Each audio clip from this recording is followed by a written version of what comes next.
नए संसद भवन की देश को क्या जरूरत थी? क्या पुराना संसद भवन जो लगभग 100 साल पुराना था उसमें कोई कमी थी? जवाब होगा नहीं।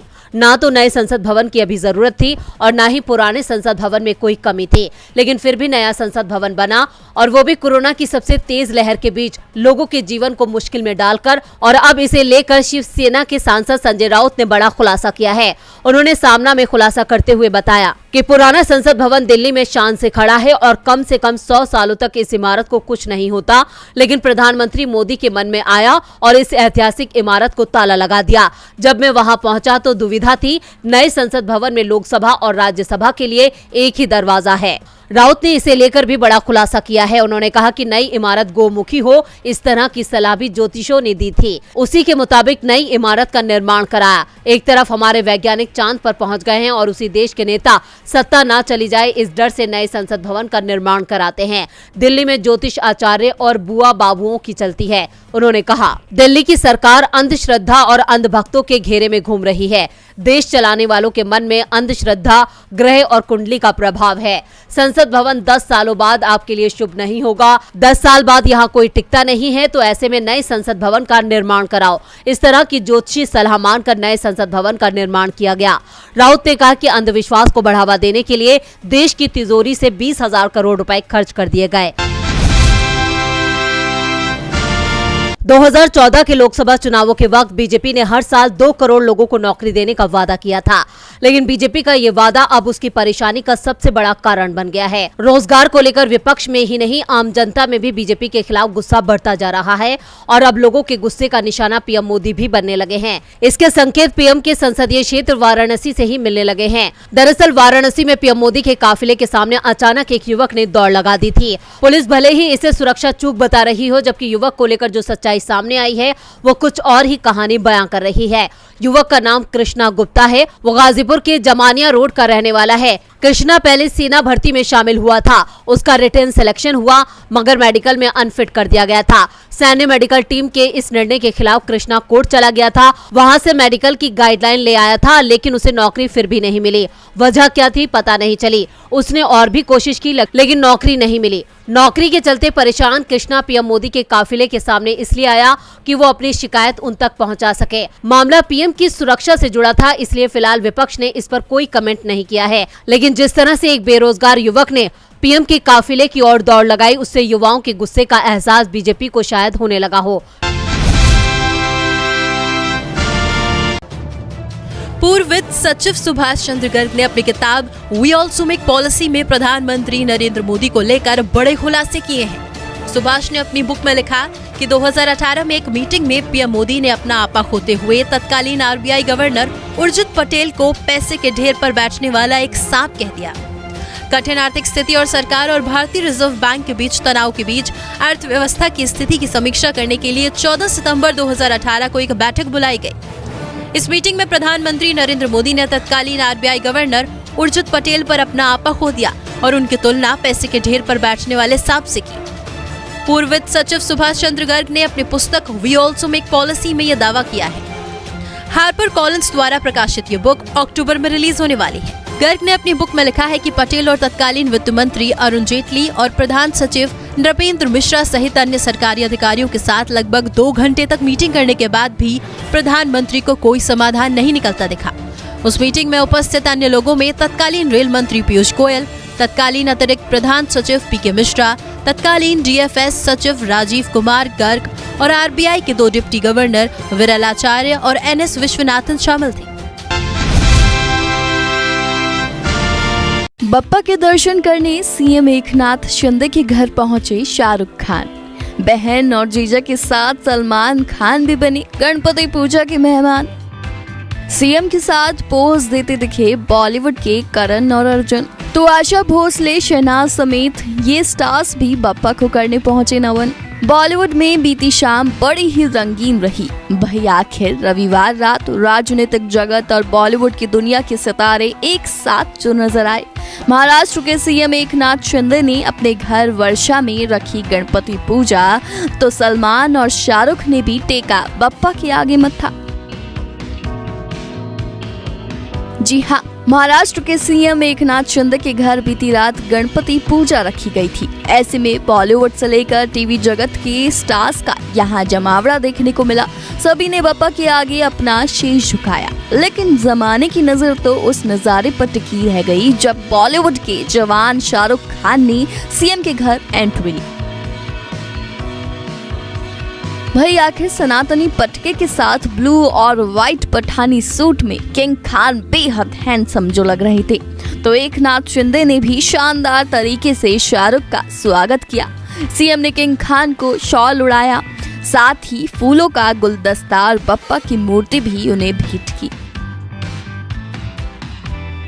शाहरुख को सीएम के घर देख जहां सबके चेहरे खिल उठे, तो वहीं बॉलीवुड के दबंग सलमान खान भी सीएम के घर शिरकत करने पहुंचे।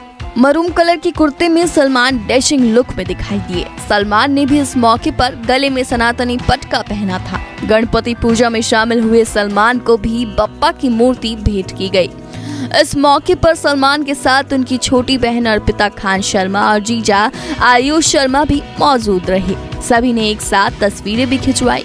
वहीं अब देखिए वो खास नजारा जहां बीट टाउन के दोनों खान एक साथ नजर आए। सीएम एकनाथ शिंदे के साथ शाहरुख और सलमान ने पोज दिए। दोनों ने एक साथ न सिर्फ तस्वीरें खिंचवाई बल्कि गले मिलकर एक दूसरे पर खूब प्यार भी लुटाया। इतना ही नहीं, इसके बाद शाहरुख और सलमान ने गणपति बप्पा के आगे माथा टेका और उनकी आरती भी उतारी। शाहरुख और सलमान के अलावा बॉलीवुड की दिग्गज सिंगर आशा भोसले भी सीएम के घर पहुंची। ब्लू और व्हाइट साड़ी में आशा भोसले बप्पा के दर्शन करती दिखी। हाथ जोड़कर वो सीएम एकनाथ शिंदे से मुलाकात करती नजर आई। एक्टर पंकज त्रिपाठी भी इस पूजा में शिरकत करने पहुंचे। व्हाइट शर्ट और पैंट पहने पंकज सादगी भरे अंदाज में दिखाई दिए। Big boss OTT 2 winner Elvish Yadav भी गणपति बप्पा के दर्शन के लिए महाराष्ट्र सीएम एकनाथ शिंदे के घर पहुंचे। इस मौके पर एल्विश ने बप्पा की आरती भी उतारी।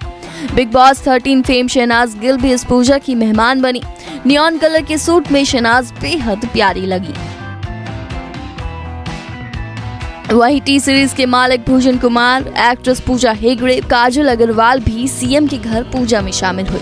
न सिर्फ बी टाउन के सेलेब्स का यहाँ जमावड़ा लगा बल्कि टीवी जगत से भी कई सितारे सीएम के घर गणपति दर्शन के लिए पहुंचे। कनाडा की सरजमी पर कैनेडियन सिख एक्टिविस्ट हरदीप सिंह निज्जर, जिसे भारत ने आतंकवादी घोषित किया था, उसकी हत्या अब एक अलग मोड़ ले रही है। बिना सबूतों के ही जस्टिन ट्रूडो ने हाउस ऑफ कॉमन्स में यह दावा कर दिया कि निज्जर की हत्या में भारत का हाथ था।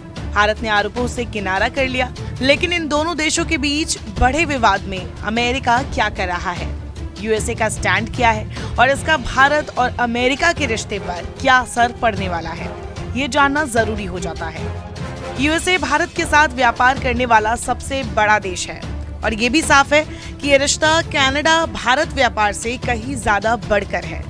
मोदी सरकार से असहमति रखने वाले सिखों के खिलाफ अमेरिकी धरती पर भारत की कोई भी ऐसी हरकत दोनों देशों के बीच दरार पैदा कर सकती है, क्योंकि वे चीन से लड़ने के लिए गठबंधन तैयार कर रहे हैं। कनाडा भारत विवाद को लेकर अमेरिका शांत जरूर है, लेकिन पूरी तरीके से एक्टिव भी है। अमेरिका से मिक्स स्टेटमेंट्स भी आ रही हैं। नई इंटरसेप्ट की जो रिपोर्ट सामने आई है, उसके मुताबिक तो अमेरिका की खुफिया एजेंसी FBI ने कुछ अमेरिकी सिखों को जून में चेतावनी भी दी थी कि उनकी जान को खतरा है। किससे खतरा है, ये ना ही उन्होंने बताया और ना ही किसी को पता है। तो क्या ये खतरा भारत से जुड़ा था? जिन सिख अमेरिकियों को धमकियां मिली है, उनका कहना है कि वे डरे हुए नहीं हैं, लेकिन वे चाहते हैं कि अमेरिकी सरकार उनकी सुरक्षा के लिए कदम उठाए और पीएम नरेंद्र मोदी के नेतृत्व वाली आक्रामक और सत्तावादी भारतीय सरकार के खिलाफ उनके साथ खड़े हों। अमेरिकी सिख के मुताबिक अगर भारत कनाडाई लोगों को निशाना बना सकता है तो अमेरिकी अगले होंगे। ये हमारी लोकतांत्रिक संस्थाओं को कमजोर करता है, व्यक्तिगत अधिकारों और स्वतंत्रता को कम करता है और संयुक्त राज्य अमेरिका की राष्ट्रीय सुरक्षा और संप्रभुता को चुनौती देता है। बाइडेन प्रशासन से हम तत्काल समर्थन की उम्मीद करते हैं, लेकिन बाद में हम कोई सहानुभूति और प्रार्थना नहीं चाहते। कनाडा में मौजूद अमेरिकी राजदूत ने कहा कि कनाडा ने जो जानकारी दी है वो खुफिया डेटा पर आधारित थी। अब FBI भी एक्टिव दिख रही है। रिपोर्ट्स के मुताबिक हाल ही के दिनों में कई कनाडा के उग्रवादियों से FBI ने मुलाकात की है। FBI ने उन खालिस्तानी उग्रवादियों को चेतावनी दी है कि निज्जर की तरह उनकी भी हत्या हो सकती है। अमेरिकन सिख कॉकस कमेटी के समन्वयक प्रीतपाल सिंह के मुताबिक निज्जर के मारे जाने के बाद उन्हें और कैलिफोर्निया में 2 अन्य सिख अमेरिकियों को FBI से फोन आए और उनसे मुलाकात की गई। उन्होंने कहा कि FBI एजेंट ने ये नहीं बताया कि हमें खतरा किससे है, लेकिन सावधान रहने के लिए कहा। 2 अन्य सिख अमेरिकियों ने भी इस बात की पुष्टि की कि FBI एजेंटों ने उसी समय उनसे मुलाकात की थी जब वो प्रीतपाल से मिले थे। हालांकि FBI की तरफ से इस पर अभी तक कोई टिप्पणी सामने नहीं आई है। ब्रिटिश कोलंबिया गुरुद्वारा काउंसिल के प्रवक्ता मोनिंदर सिंह ने भी यही बात दोहराई थी कि उन्हें भी निज्जर की हत्या से पहले ही FBI से यही वार्निंग मिली थी। कैलिफोर्निया स्थित एक गैर सरकारी संगठन इंसाफ के सह निदेशक सुखमन धामी ने भी यही बातें कही है। अब जानते हैं कि व्हाइट हाउस ने इस पूरे मामले पर अब तक क्या-क्या कहा है। व्हाइट हाउस की प्रेस सचिव कैरिन जेन पियरे ने कहा कि अमेरिका कनाडाई सरकार के साथ भी नियमित संपर्क में है। जेन पियरे ने अपने दैनिक प्रेस वार्ता में संवाददाताओं से कहा, हमने भारत सरकार के साथ बातचीत की है। हालांकि हम साफ तौर पर निजी राजनयिक बातचीत में शामिल नहीं होंगे, लेकिन हाँ, भारत सरकार में अपने सहयोगियों के साथ हमारी बातचीत हुई है। उन्होंने कहा, निश्चित तौर पर हम अत्यंत चिंतित हैं, इसीलिए हम कनाडा की सरकार और कनाडा के साझेदारों के साथ नियमित संपर्क में हैं। सवालों के जवाब में जेन पियरे ने साफ कहा कि वो राजनयिक बातचीत पर टिप्पणी नहीं करेंगी। इससे पहले अमेरिका ने कहा था कि वो निज्जर की हत्या में भारत की संलिप्तता के आरोपों की जांच करने के कनाडा के प्रयासों का समर्थन करता है। उसने साथ ही ये भी कहा था कि किसी भी देश को इस तरह की गतिविधियों के लिए कोई विशेष छूट नहीं मिल सकती।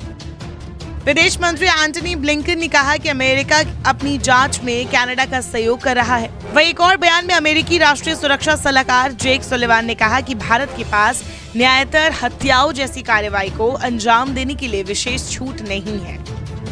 कनाडा ने अभी तक अपने दावों के बारे में कोई सबूत नहीं दिए हैं, लेकिन जानकारी के मुताबिक सिख अलगाववादी नेता की हत्या में भारत की संलिप्तता के आरोप इंसानी और खुफिया जानकारी ऑक ओटावा के 5 आइज खुफिया नेटवर्क के एक सहयोगी देश से मिली कॉन्फिडेंशियल डेटा पर बेस्ड है और अक्सर ऐसी इंफॉर्मेशन गलत नहीं होती है। इसीलिए अमेरिका भी इस मामले पर चिंतित है और एक्टिव है। ब्रिटिश कोलंबिया गुरुद्वारा परिषद के प्रवक्ता मोनिंदर सिंह कहते हैं कि रॉयल कैनेडियन माउंटेड पुलिस के एजेंटों ने अपनी मीटिंग में निज्जर को विशेष रूप से जोखिम में बताया था, क्योंकि भारत से सिखों की आजादी की वकालत करने वाले अभियान के वो एक प्रमुख व्यक्ति थे। बता दें, साल 2020 में भारतीय राष्ट्रीय जांच एजेंसी ने उसके राजनीतिक कामों को सिखों को अलगाव के लिए वोट करने, भारत सरकार के खिलाफ आंदोलन करने और हिंसक गतिविधियों को अंजाम देने के लिए उकसाने की कोशिश के रूप में चिन्हित किया था। बाद में उसे आतंकवादी भी घोषित कर दिया गया था। निज्जर के लंबे समय से दोस्त रहे सिंह ने कहा, मैं हर बैठक से पहले और बाद में उनसे बातचीत करता था। मुझे फादर्स डे के बाद सोमवार की सुबह फिर से उनसे मिलना था, लेकिन एक रात पहले उनकी हत्या कर दी गई। मोनिंदर सिंह इस बात पर बातचीत करते हैं कि निज्जर को कैसे भारतीय प्रेस और सोशल मीडिया पर एक आतंकवादी के रूप में दिखाया गया। उन्होंने कहा कि निज्जर भारत में सिख अल्पसंख्यकों के अधिकारों की रक्षा करने और उनके राजनीतिक आत्मनिर्णय के लिए लड़ने के लिए प्रतिबद्ध थे, लेकिन उनकी ऐसी इमेज बनाई गई कि उसकी मौत पर जश्न मनाया गया। जानकारी की माने तो हाल के सालों में खालिस्तान आंदोलन से जुड़े कई सिख सदस्यों की संदिग्ध परिस्थिति में मौत हुई है। इनमें ब्रिटेन में एक सिख कार्यकर्ता अवतार सिंह खांडा भी शामिल है। 2022 में रिपुदमन सिंह मलिक नाम के एक 75 साल के सिख कनाडाई व्यक्ति, जिसे एयर इंडिया बमबारी में शामिल होने से बरी कर दिया गया था, उन्हें ब्रिटिश कोलंबिया में उसके दफ्तर के सामने गोली मारकर हत्या कर दी गई थी। इन आरोपों की कोई पुष्टि नहीं हुई है कि भारत सरकार हाल ही में सिख प्रवासी कार्यकर्ताओं की मौतों या उनके खिलाफ धमकियों में शामिल था, लेकिन निज्जर की हत्या की कनाडा की जांच एक बड़े पैटर्न को हाईलाइट करने का काम करती है। भारत ने आरोपों को बेतुका जरूर बताया है, लेकिन अगर निज्जर और बाकी हत्याओं के तार भारत से जुड़ते हैं तो ये सिर्फ कनाडा भारत ही नहीं, बल्कि भारत और अमेरिका के रिश्ते पर भी असर करेगा।